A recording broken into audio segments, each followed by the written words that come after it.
अगले वजीर आजम बिलावल भुट्टो जरदारी ही होंगे। वजीर आला सिंध का दावा। वजीर आला सिंध सैयद मुराद अली शाह ने दावा किया है कि अगले वजीर आजम बिलावल भुट्टो जरदारी ही होंगे। उन्होंने कहा कि मौजूदा हुकूमतें अपनी मुद्दत पूरी करेंगी।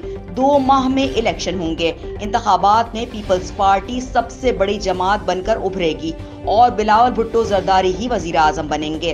अपने एक बयान में मुराद अली शाह ने कहा कि दुबई में शहबाज शरीफ पर इत्तफाक की कोई बात नहीं हुई। अगले वजीर आजम बिलावल भुट्टो जरदारी ही होंगे।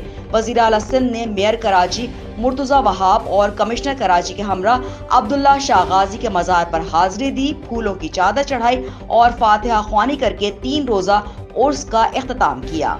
साहब जी, वज़ीर आज़म के हवाले से कल नासिर हुसैन शाह साहब ने कहा कि बिलावल साहब वज़ीर आज़म होंगे, जबकि दुबई से जो इत्तलात आ रही हैं कि मियाँ शहबाज शरीफ पे जो है आप लोगों का दुबई में कंप्रोमाइज़ हो गया है, तो पहला सवाल तो ये है कि अगला वज़ीर आज़म कौन होगा? बिलावल भुट्टो जरदारी।